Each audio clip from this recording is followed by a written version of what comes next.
बन के फरिश्ता प्यारे बाबा, हमको फरिश्ता बना रहे। बन के फरिश्ता प्यारे बाबा, हमको फरिश्ता बना रहे। सूक्ष्म वतन से करके इशारा, सूक्ष्म वतन से करके इशारा, बड़े प्यार से बुला रहे।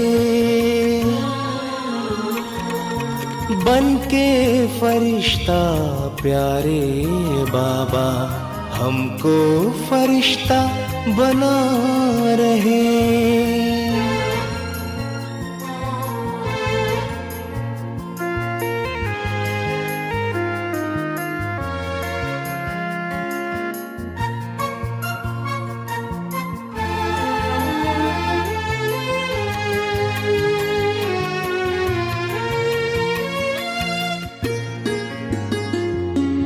साकार पालना क्या खूब थी, अव्यक्त में वही पा रहे।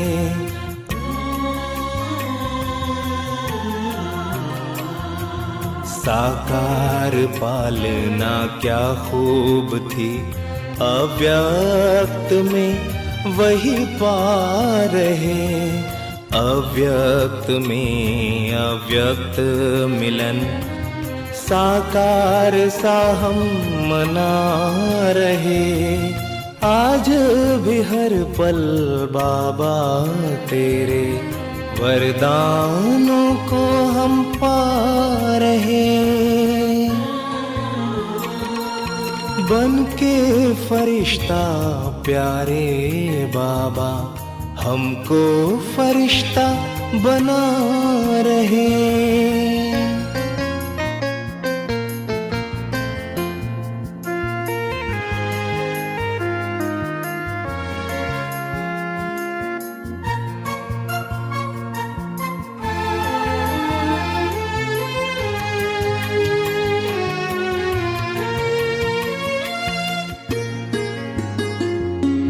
देह से न्यारा विदेही हो, अब कर्मातीत बनना है।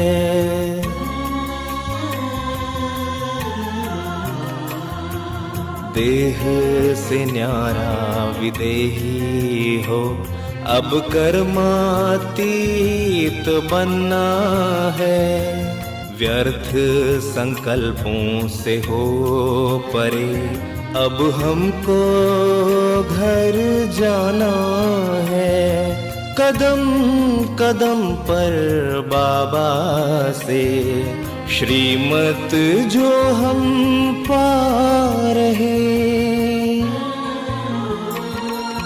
बन के फरिश्ता प्यारे बाबा, हमको फरिश्ता बना रहे। बन के फरिश्ता प्यारे बाबा, हमको फरिश्ता बना रहे। हमको फरिश्ता बना रहे। हमको फरिश्ता बना रहे।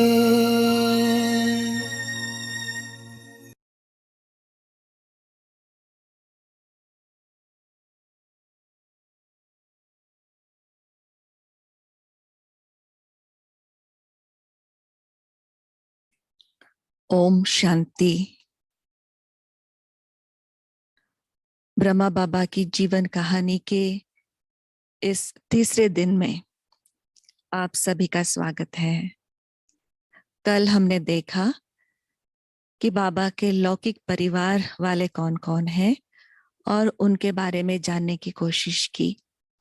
आज हम बाबा के बिजनेस के बारे में जानने की कोशिश करते हैं और उनके संबंधित जो भी लोग हैं उनको भी जानने की कोशिश करते हैं। बाबा का बिजनेस मुख्यतः 3 जगह पे था। मेन जो बिजनेस कलकत्ता में था और बाबा का लौकिक घर सिंध हैदराबाद में था और बॉम्बे में भी बाबा का बिजनेस था। तो इसके कारण से तीनों जगह पर बाबा का आना जाना होता था। लेकिन जब छोटे थे तब हैदराबाद सिंध में थे। जब बाबा 15 साल के थे तब उनके लौकिक पिता बाबा को कलकत्ता भेजा एक नौकरी करने के लिए। और एक हीरे जवाहरातों के का कंपनी था जिसका नाम ताराचंद परशुराम कंपनी था।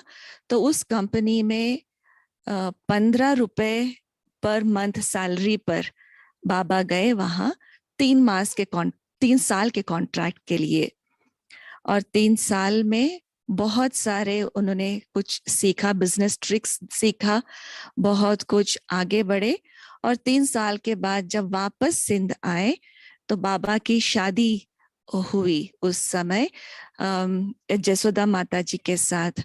बाबा उस समय 18 साल के थे और जसोदा माता 9 साल के थे। फिर दोबारा बाबा कलकत्ता गए बिजनेस के लिए और उस टाइम पे उनका पगार थोड़ा बढ़ गया था क्योंकि उनके अनुभव और उनके स्किल्स के कारण से 26 रुपीज पर मंथ के रीति से वो नौकरी करने लगे थे उसी कंपनी में। फिर बाद में 3 साल के बाद वापस आए, फिर गए, फिर पार्टनरशिप के साथ किसी के साथ बिजनेस किया, फिर आए, फिर वो पार्टनरशिप भी डिसॉल्व करके फिर अपना बिजनेस बाबा ने कलकत्ता में शुरू की। कलकत्ता में बाबा के कुछ परिचित लोग थे जो संबंधी और दोस्त थे। उनमें से एक खास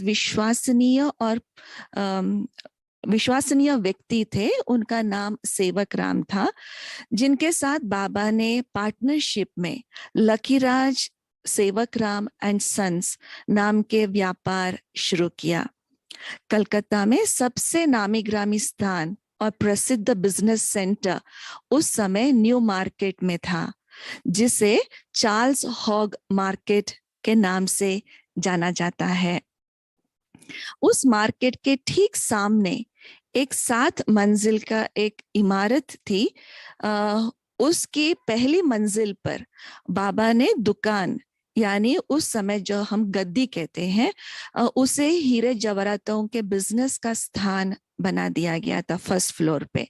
दूसरे मंजिल पर बाबा का परिवार पूरा रहता था और तीसरी मंजिल में बाबा का जो पार्टनर है सेवक राम जी, उनका परिवार रहती थी। उस मार्केट में आज भी उस मकान बहुत ऊंचा है तथा ठीक उसके पास ग्लोबल सिनेमा हॉल है। और ग्लोबल सिनेमा हॉल में हॉल से एक मकान छोड़कर उसी फुटपाथ पर राम लक्ष्मण एंड कंपनी एक दुकान थी जो आज भी उसी नाम से हीरे व सोने का व्यापार करती है। वो दुकान आनंद किशोर दादा का था जो बाबा के बहुत नजदीक के संबंधी थे। उनका लौकिक नाम लक्ष्मण था, इसीलिए दुकान का नाम राम लक्ष्मण एंड कंपनी रखा गया था, क्योंकि आनंद किशोर दादा के पार्टनर का नाम राम था। और दादा ब्रह्मा बाबा का पूरा अनुकरण किया। जैसे बाबा सारा बिजनेस समेट कर कलकत्ता से हैदराबाद सिंध आए, उन्होंने भी, दादा भी ऐसे ही किया।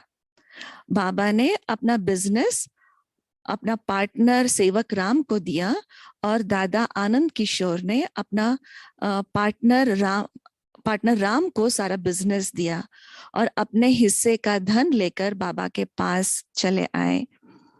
यज्ञ में समर्पित भाइयों में उस समय सबसे ज्यादा पढ़ाई सिर्फ आनंद किशोर दादा ने की थी।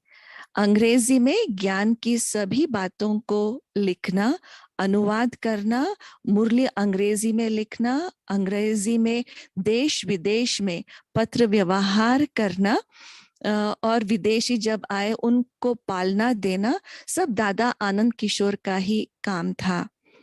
इसके अलावा बाबा के ऑफिस का कार्य कचेरी से लेकर मधुबन माउंट आबू में अपने अंतिम समय तक ऑफिस संभाला। और उनके साथ साथ एक और महान आत्मा थी, वो है भाऊ विश्व किशोर।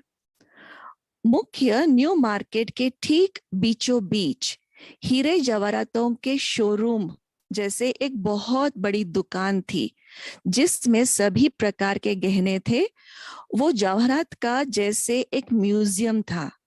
बहुत विदेशी भी वहां आकर सैंपल दिखाकर ऑर्डर देकर जाते थे। लेकिन ये दुकान भी रिटेल माल बेचने का बाबा का ही जैसे शोरूम था। बाबा ने ही विश्व किशोर भाऊ को ये दुकान खोल करके दिया था। विश्व किशोर दादा, जिसका लौकिक नाम भैरू दादा था, जिसे सभी यज्ञ में भाऊ के नाम से जानते हैं, ये उनकी दुकान थी। उन्हें तो आदि से अंत तक बाबा का राइट हैंड समझकर सभी यज्ञ निवासी सम्मान देते थे। अतः ऐसे मीठे भाऊ के पास जो भी ग्राहक होलसेल में माल लेने के लिए आते थे, वे उन्हें बाबा के पास पहली मंजिल वाली गद्दी पर लेके जाते थे। कोई भी नया डिजाइन, फैशन या मनपसंद की ज्वेलरी चाहिए तो उसे बाबा ही बनवा कर देते थे। भाऊ बाबा के लौकिक भाई का बड़ा बेटा था।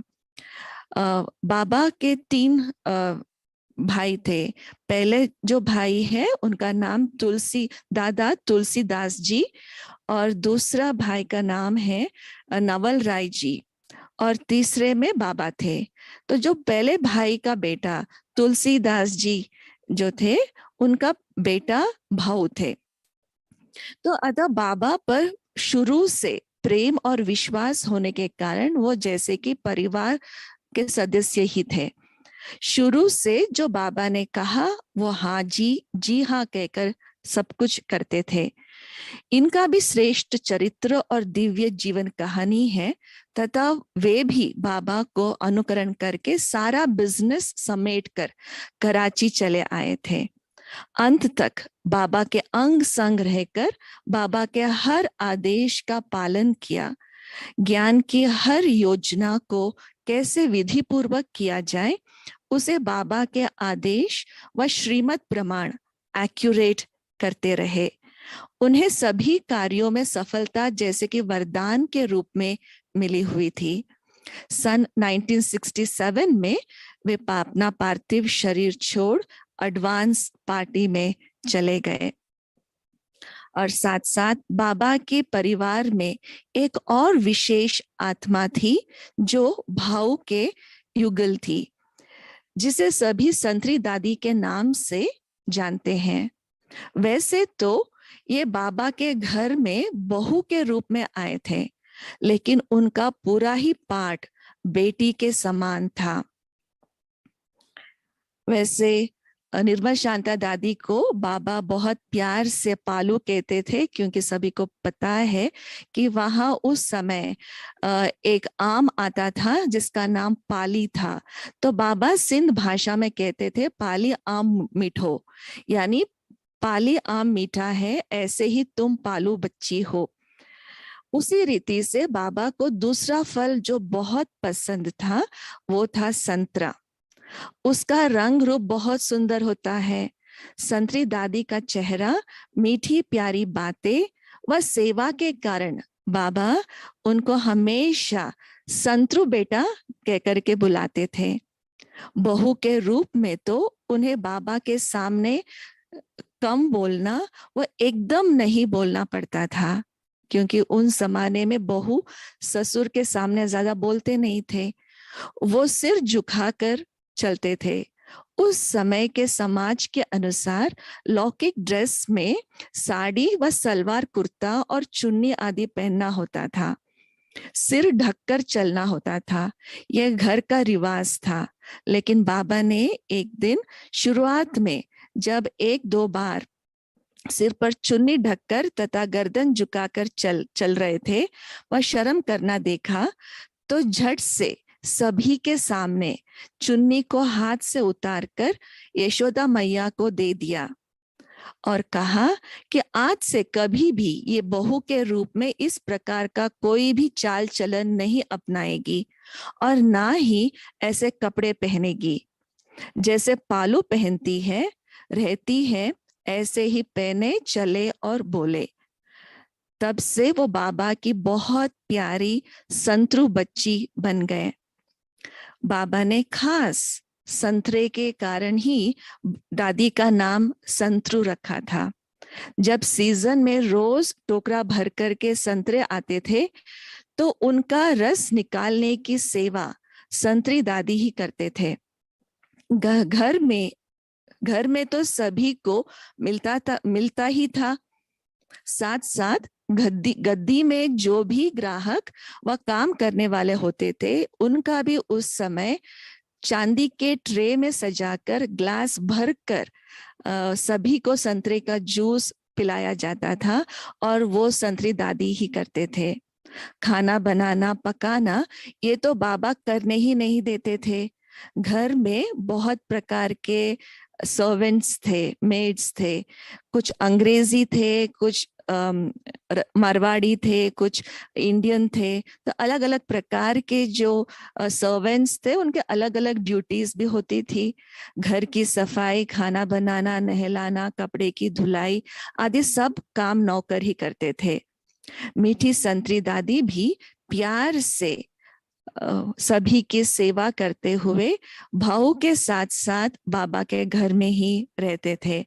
भाऊ को एक अलग कमरा गद्दी के पास बाबा ने दिया हुआ था, लेकिन संतरी दादी तो बाबा के घर में ही ज्यादातर रहते थे। उन्होंने अंत तक बाबा के यज्ञ में रहकर कई प्रकार की सेवाएं की। हैदराबाद सिंध से मधुबन तक उनका तो संदेशी का भी पाठ यज्ञ में चला।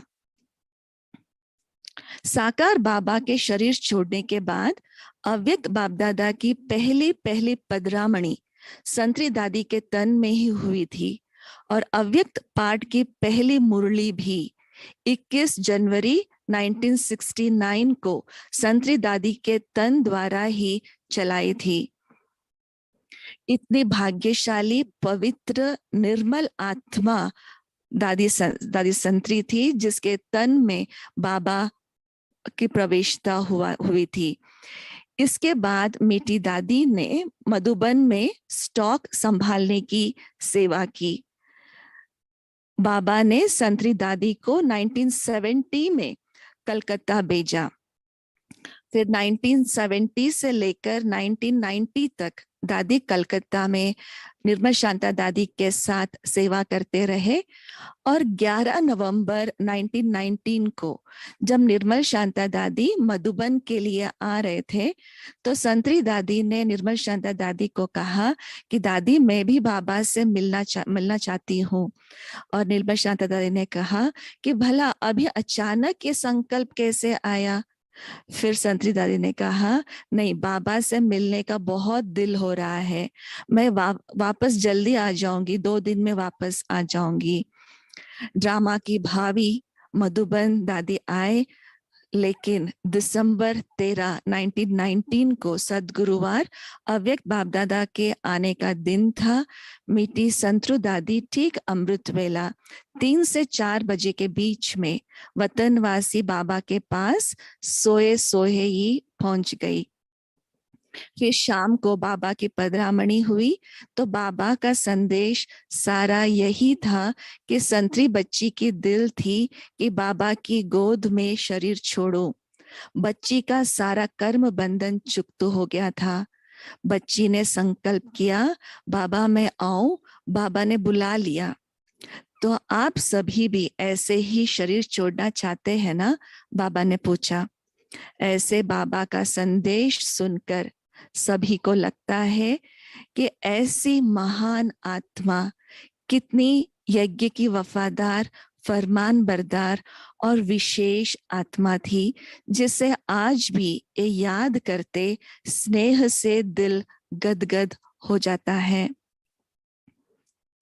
और बाबा सभी बच्चियों को देवियां कहते थे। जिवलर बाबा को बच्चों को गहने पहनाने का, अच्छे अच्छे रंगीन कपड़े पहनाने का बहुत शौक था। बाबा का स्वभाव बहुत विचित्र और दुनिया वालों से अलग था, निराली थी। उस समय कलकत्ते में बहुत विदेशी आते थे, क्योंकि अंग्रेजों का वो राजधानी था कलकत्ता। बाबा बच्चियों को शक्तियों के रूप में देखते थे, कहते थे ये बच्चियां देवियां हैं। बाबा जो भी नई ज्वेलरी बनाते थे उसको पहले बच्चियों को पहनाते थे। जब ग्राहक गद्दी पर आते थे तो उनको बाबा सैंपल दिखाते थे, कैटलॉग दिखाते थे। सब देखने के बाद वे लोग कहते थे, लकीराज बाबू, आपकी बेटी ने जो पहनी है ना, वैसे ही डिट्टो, वैसे ही ज्वेलरी हमें बना के देना। क्योंकि उस समय बच्चियां वहां ही दुकान के इस आसपास घूमते थे, तो उनको देख करके, उनकी ज्वेलरी को देख करके वो ग्राहक वही ज्वेलरी मांगते थे।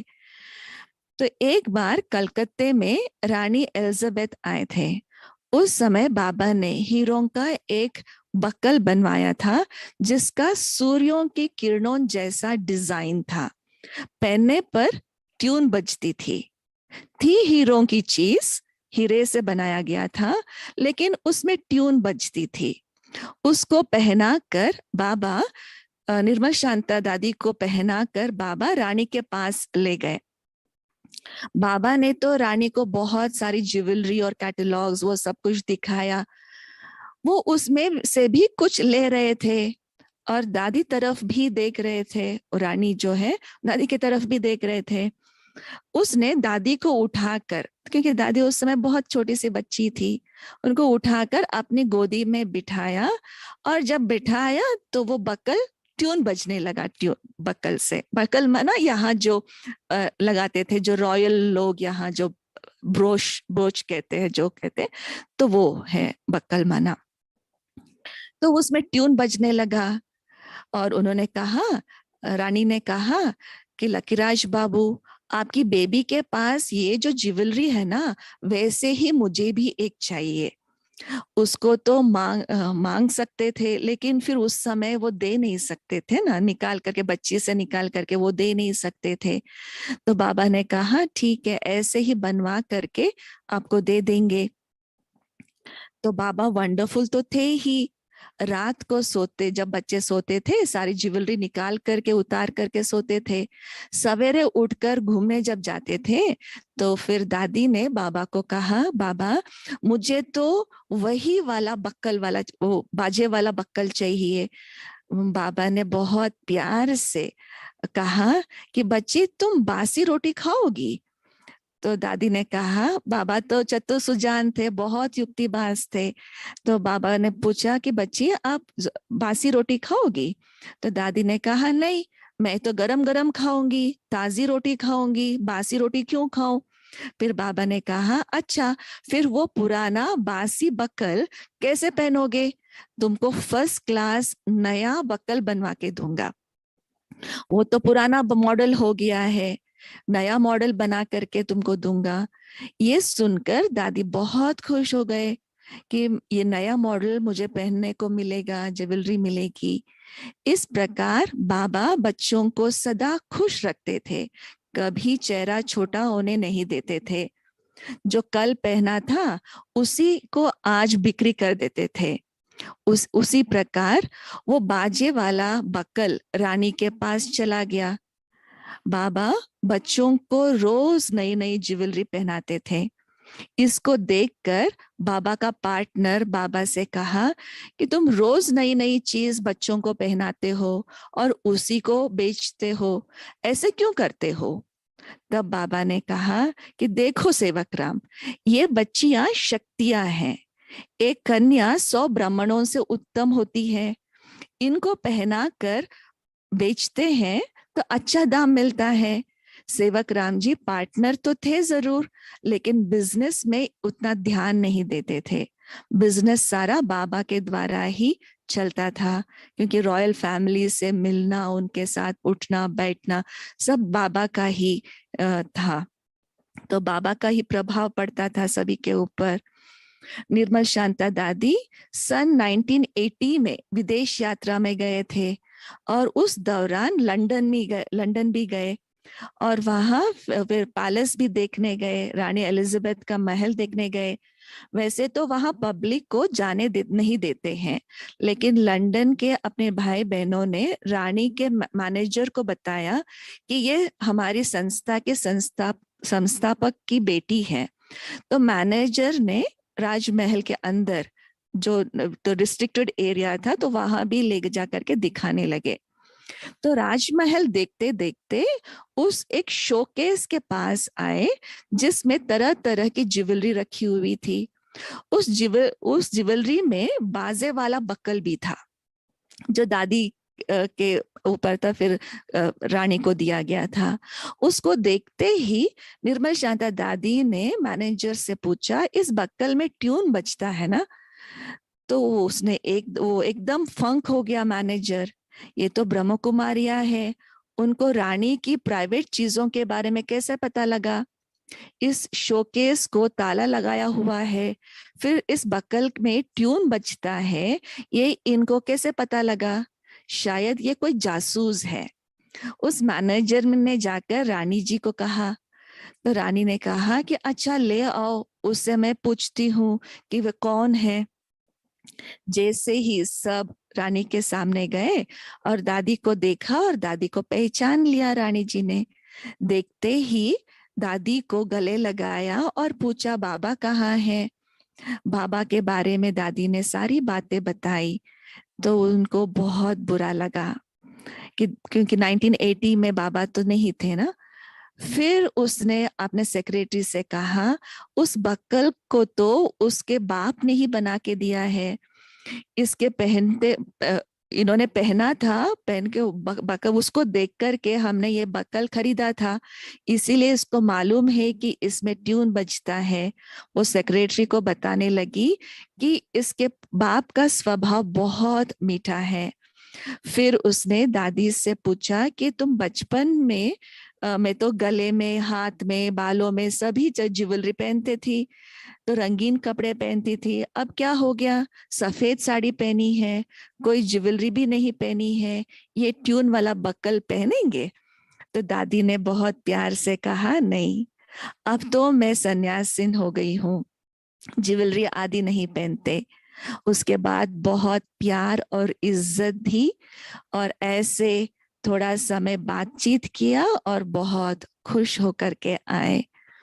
तो बाबा बहुत फ्राक दिल व्यक्ति थे। एक बार नेपाल के राजकुल में मालूम पड़ा कि दादा अपने घर बहू ले आए हैं, तो उसके सदस्य और शहजादियां इत्यादि विजेंद्र दादी से मिलने आ गए। जब उदयपुर के महाराजा को मालूम हुआ कि दादा कलकत्ता में बहू को लेके आए हैं, तो उन्होंने भी दादा को लिखा था कि वे सिंध जाते समय अपनी पत्नी और बहू सहित बीकानेर से होते हुए जाएं। दोनों राजाओं के राजकुल की महिलाओं ने जब विजेंद्र दादी को देखा तो वे ये देखकर हैरान रह गई कि दादी ने उनसे बहुत ज्यादा जेवर पहन रखे थे। एक एक अंगुली में दो दो अंगूठियां पहन के रखा था दादी ने, और वे भी कीमती हीरों की, हार भी हीरो का बनाया हुआ था। जब विजेंद्र दादी की शादी हुई थी बाबा के बड़े बेटे के साथ, तो बाबा ने उस जमाने के 2.5 लाख की ज्वेलरी दादी को पहनाया था। तो ऐसे बहुत ही हैवी ज्वेलरी बाबा अपनी घर की महिलाओं को पहनाते थे। और ये भी कहा जाता है जसोदा मैया को, क्योंकि हैवी ज्वेलरी, कान बाली, वो सब कुछ हीरों का हैवी ज्वेलरी पहनते थे, तो 3 बार वो सिलाई करना पड़ा था कान को, और नाक में भी 2 बार सर्जरी करनी पड़ी क्योंकि हैवी ज्वेलरी पहनते थे। क्योंकि बाबा का रहन सहन बहुत ऊंचे कुल के साथ होने के कारण से इस रीति से बहुत हेवी ज्वेलरी भी लोग पहनते थे। ये सब देखकर वे सब बाबा को बेताज राजा मानते थे और ये भी महसूस करते थे बाबा फारक दिल है। परंतु जैसे जैसे बाबा अधिकाधिक अंतर्मुखी होते गए, उनका मन इन चीजों से हटता गया और उन्हें ये श्रृंगार फीके दिखाई देने लगे। और आखिर सुनहरी शब्दों में लिखी जाने वाली इतिहास की एक घड़ी आई जब शिव बाबा ने फारक दिल और राजकुलोचित संस्कार वाले, साधारण और साथ साथ उच्च जीवन प्रणाली वाले दादा के रथ में शिव बाबा का अवतरण हुआ। दादा को अपना माध्यम बनाया। बाबा के निकटवर्ती संबंधियों से जब हम बाबा के ऐसे जीवन वृत्तांत सुनते हैं तो उससे यह स्पष्ट विदित होता है कि शिव बाबा की प्रवेशता से पहले दादा दिनों दिन अंतर्मुखी होते जा रहे थे और कुछ गहरे स्वचिंतन में लगे जा रहे थे। एक बार बाबा के यहाँ काफी अतिथि आए हुए थे, तो सभी रात्रि को सबका आतिथ्य करके बाबा फिर बाद में सब जब सो गए तो एक चाचा के कोठी के पास वहां जाकर के विश्राम करने के लिए गए थे, क्योंकि तब बाबा बहुत एकांत प्रिय हो गए थे और घर में बहुत सारे लोग थे, तो एकांत में बैठना था बाबा को, तो इसलिए उनके घर में चले गए। उस रात्रि को उनके चले जाने के बाद एक नौकर बाबा के लिए उस कोठी पर दूध लेकर गए। वहां पहुंचकर उसने देखा कि बाबा वहां नहीं है। वो बेचारा लौट कर आया, फिर घर वापस लौट कर आया, उसने घर समाचार दिया। तब बाबा के जो बड़े भाई है नवल राय जी, तो उन्होंने दूसरे भंडारी को बाबा को ढूंढने के लिए भेजा और एक ड्राइवर को लेकर स्वयं भी ढूंढने गए। उन्होंने देखा कि एक चर्च के निकट एक अच्छा ऊंचा सा स्थान था जहां एकांत और शांतिपूर्ण वातावरण था। बाबा उन दिनों एकांत और शांति बहुत पसंद करते थे।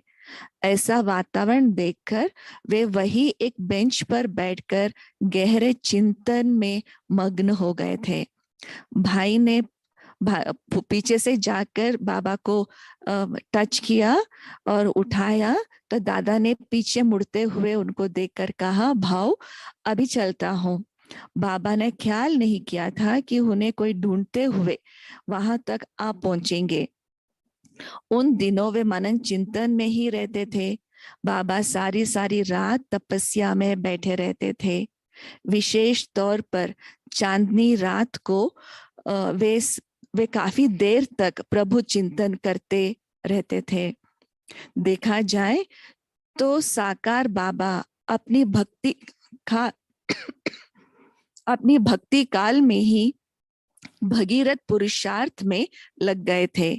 तभी तो वे शिव बाबा के भाग्यशाली रथ बने और ज्ञान गंगा तो उतारने के निमित्त बने। कुछ वर्ष पूर्व बाबा के अपने ही हाथों से लिखी जो नोटबुक है, जो डायरी है, उससे यह स्पष्ट विदित होता था कि शिव बाबा की प्रवेशता से पहले उनकी मानसिक भूमिका कैसी थी। उस पर कुछ इस प्रकार लिखा हुआ था, हे मन मंत्री, आज मैंने तुमसे बात करनी है। जब मैं आत्मा राजा हूं तब तुम मुझ आत्मा की आज्ञाकारी क्यों नहीं बनते हो? आप कहते हो कि जिनके बंधन कट जाते हैं उन्हों को सहज होता है, क्योंकि औरों से मोह निकाल कर एक ईश्वर में ही रखना है। क्योंकि बंधन टूट जाते हैं तो फिर मोह का ख्याल उस तरफ नहीं दौड़ता।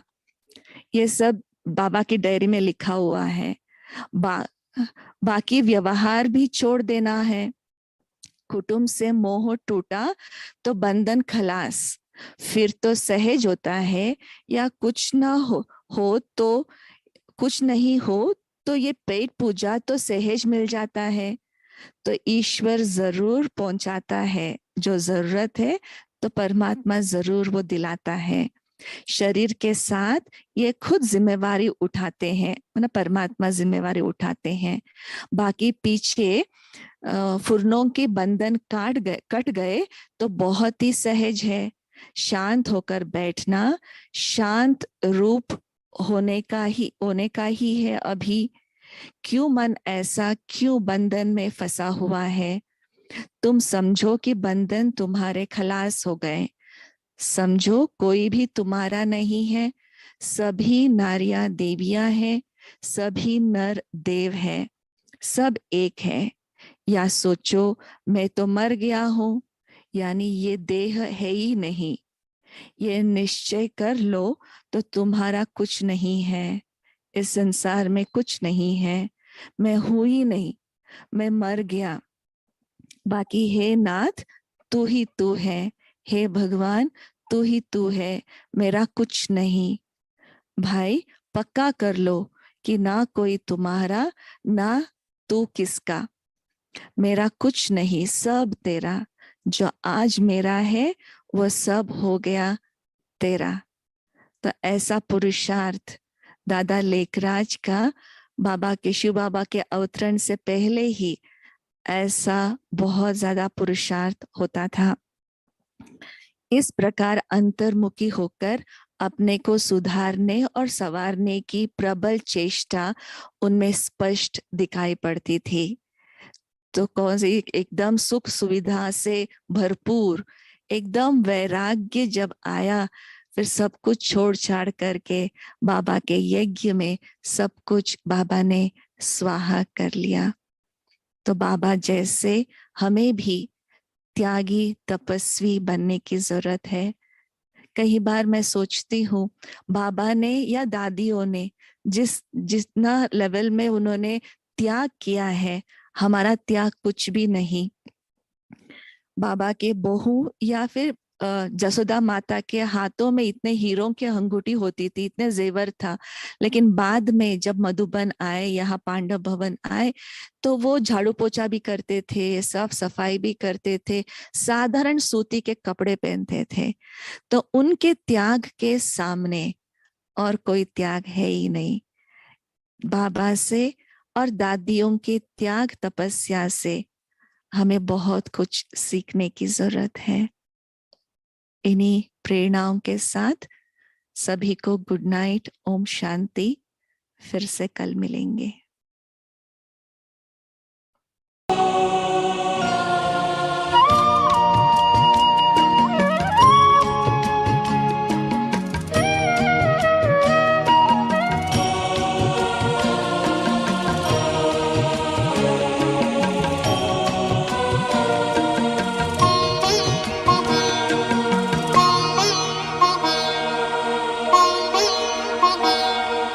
आबू का तीरथ तुमको पुकारे, आ जाओ ब्रह्मा बाबा हमारे। आना ही होगा मधुबन।